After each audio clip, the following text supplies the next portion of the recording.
Tapos ito, gaganyan lang natin yan. Tapos yan, ibabalik yan dito.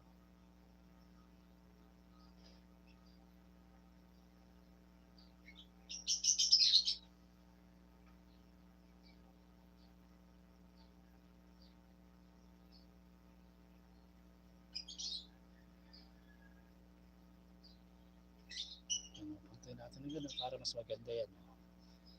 Para yung balance niya makuha natin. Tapos at the same time, ito yung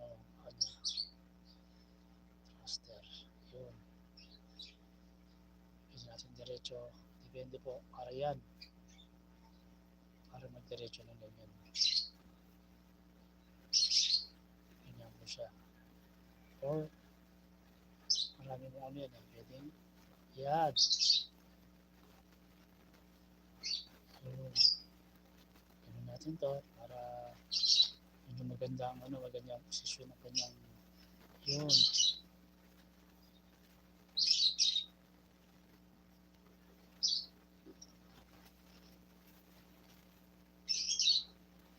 Yan. Para yung orientation niya ay yan. Nakuha rin natin pantay na nakaganyan ng konti yun para pantay. So, yan. As you can see, nakita nyo po kung ano yung kanyang gun mode. At corporate na po natin yung kanyang gun mode kay Cyclonus. Ang gagawin na po natin, hindi naman po siya, pwede po siyang hawakan ng ganyan. Pwede po niyang hawakan ng ganyan yan na hawak niya bilang gun, di ba? At the same time, meron din siya, pwede siyang mag-transform o kaya mag-combine sa kanya. Yung kagandahan nun eh. Kumbaga, hindi lang siya inahawakan, pwede siyang kumombine sa kanya para lalong lumakas ang firepower niya. Kasi yung, kumbaga, yung boost ng engine ni Cyclonus, na may langgam po siya. Yung Cyclonus ay gagawin lang po natin gagawin natin to. Yung sa kabila po ay fix na. Ganyan lang yun eh. Due to transformation kaya na yun. Tapos kaya may ganun yun, pwede natin atas dito yan. Na maganda po ang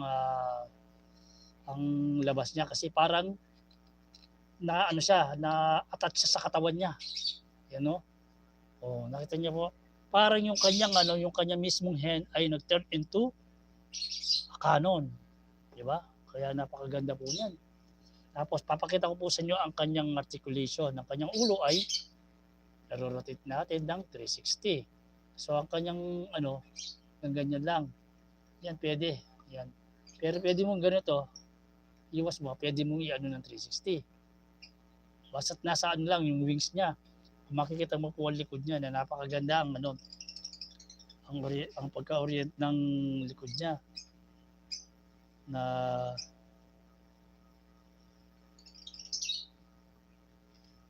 nakita niyo po yun. Pwede mong igalaw ng gano'n para maikot mo yan. Gano'n rin sa kabila, i-adjust lang po natin yan. Pwede mong gawin ng gano'n, 360. Ganyan po ang niya. Pero maganda para hindi po gano'n wide ang kanyang backpack, ganyan po natin para maganda. Tapos ang kanyang arm, ayun. Nabibend po niya yung kanyang elbow at ang natutwist mo rito. Para lang sa kabila. Ang sa kamay ay wala po siyang articulation. Fix lang po yan. Katulad isa naman, ipapasok lang para ipasok yung ating cannon, yung kanyang target master. Wala po siyang waist rotation due to transformation kasi diretso po yan eh. Tapos ito pong kanyang paa ay nakakakik po siya ng ganyan at nakakakik rin siya sa likod ng ganito. Ang kanyang bend na kanyang knee ay hanggang ganyan na po. Tapos ang kanyang toss, kanyang paa, nagaganon lang yan. Kasi naitutupi po ng ganyan yan eh sa kanyang transformation. Kaya yun lang po ang kanyang articulation sa paa. Pero kahit na gano'n po na parang stable naman po ang kanyang stand pag titingnan nyo. Yan po si Cyclonus na talagang napakaganda po kung titingnan nyo.